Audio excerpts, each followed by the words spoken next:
my problem as a philosopher with meritocracy is a fundamental one, all right? And it boils down to three questions. So, first question is, who is determining the definition of merit? The second question is, on which basis do they do that? And the third question is, by what right are they doing that?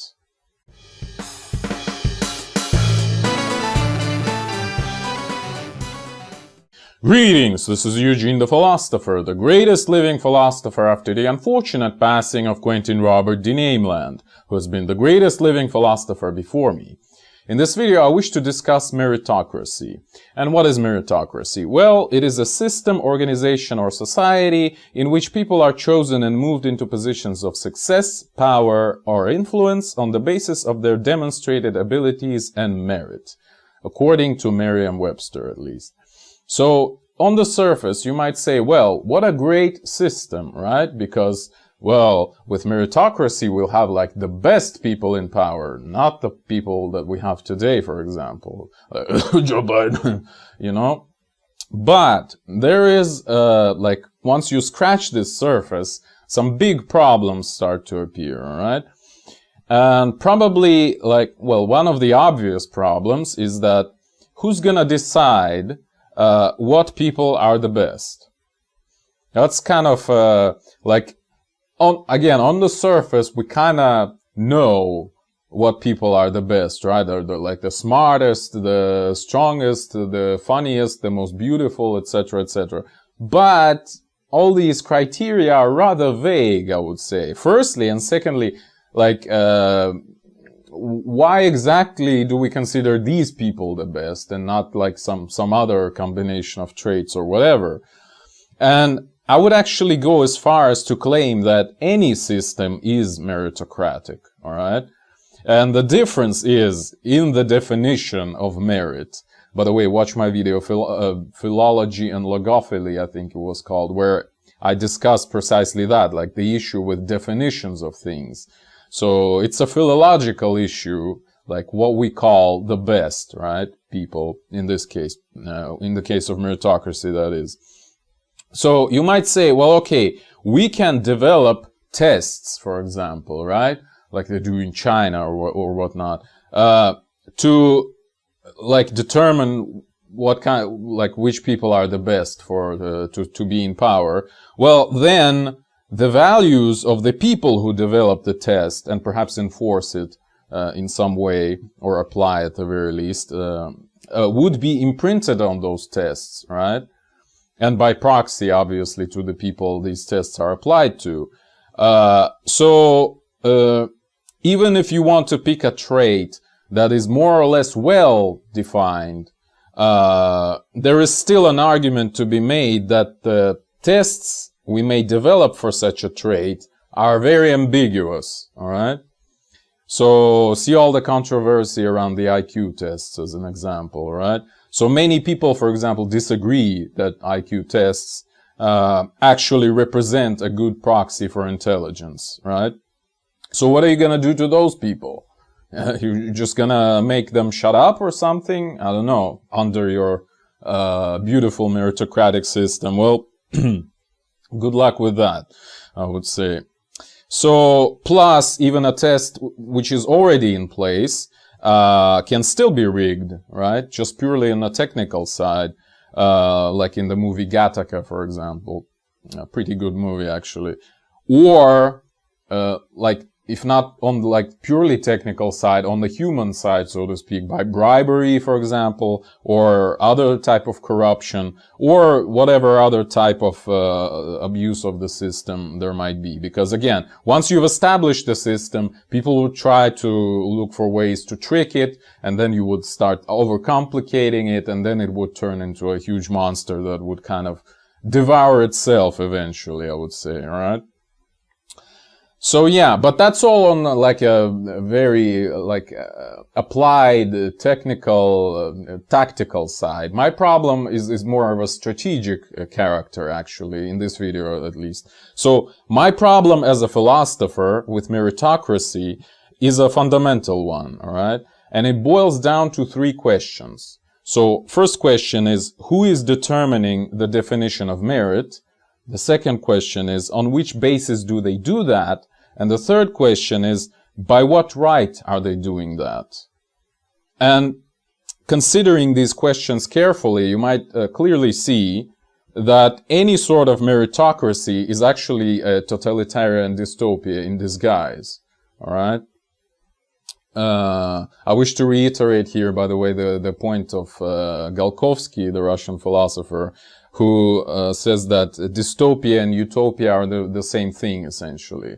They're like the same system. The only difference is the point of view of the observer, like whether you call it dystopia or utopia. So if you're one of the ruling class, so you're the one establishing the rules, so to speak, establishing the system, you consider it as a utopia because, well, everything works as you wish, right?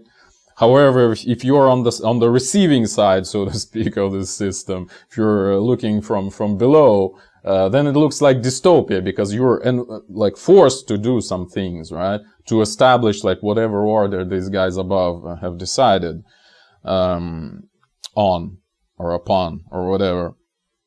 So yeah. So ultimately, it's the ruling class in the case of meritocracy that determines the definition of merit, right? Who is good and who is bad. And from their point of view, it's a utopia, of course. But from the point of view of whoever like have to pass these tests, as an example, it's a dystopia because, well, there's some sort of totalitarian regime that you like forced to fit in somehow, right? Okay. Yeah. And in my video, Democracy versus Liberalism, this is a little bit of a tangent. I'll link it in the description as always. I talk about an alternative system which is called sortition. It was relatively recently proposed. There was like a TED talk. Maybe I'll link it as well. But anyway, so in this video, I make an argument that democracy itself. So what is sortition? Briefly, it's just like randomly choosing people to, let's say, form a parliament, like literally picking an array of random people from all of the society, right? And thus, as the idea goes, the true representation would be achieved, all right, of the society, that is. But anyway, in this video, I make an argument that democracy itself and sortition as a potential form of democracy is an anti-human system, which again treats people as statistics, right? So even in the case of sortition, we're like looking at bare numbers. We're just statistically randomly, let's say, picking this person or another, and we don't consider them as a person even. They're just like a part of society, right? A part of a whole or whatever. Whereas liberalism, in contrast to that, in contrast to democracy, that is the ultimate political manifestation of humanism, I believe. Because liberalism is all about a person, like an isolated individual, all right? Okay, so democracy, by the way, yeah, another point that I don't think I've ever made previously, but maybe I'll expand on it in some more later video, but I'm not sure at this point if there would be enough to talk about, so I'll just make the point right here that democracy actually is a tool, and historically has been a tool of centralization of power. Power of the sovereign, that is, like the central government. Power of the sovereign over their bureaucracy and aristocracy or oligarchy or whatever.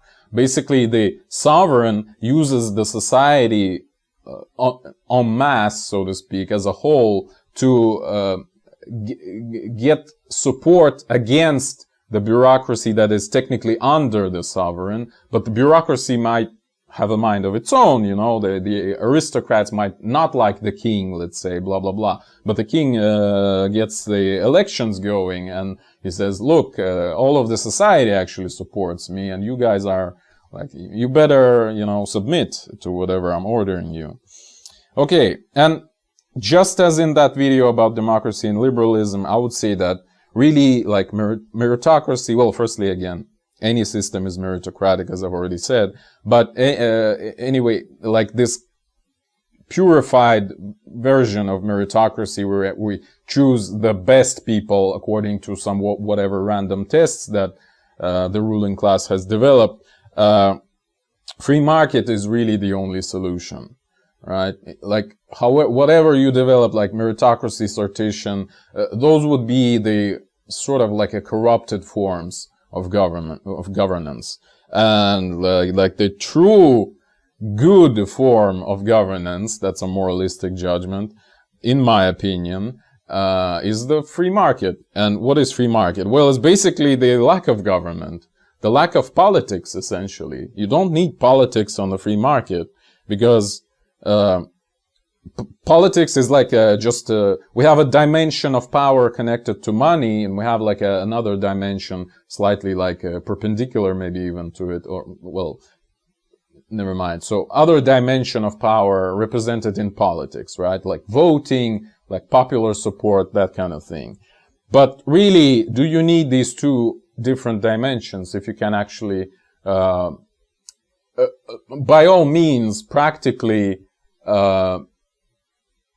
ensure the functioning of society with only one channel of power, which is like monetary, well, not financial, well, in terms of money, let's say. All right. And here I, again, reference another video of mine, a recent one, What is Money? Linked below, where I say that money is information, ultimately, about the amount of good that a person has done to other people. And thus, on the, like a purely free market, in the free society, we get like a true meritocracy, because who's gonna get the most money? Those people who produce something that other people need, and thus pay the money voluntarily for, right? So only the good people would be rich in a truly free market, and thus they would have the most power, and thus meritocracy would be achieved. All right, like no sarcasm here, actually. So only the people who are helpful to the society itself would be rich and powerful, and we don't need this second dimension of politics on top of that. Like free market can sort itself out, like you can, well, whatever, that's a separate discussion. All right, that will be all probably. Yeah, I don't think I have anything to add, so thank you for watching. The eons are closing.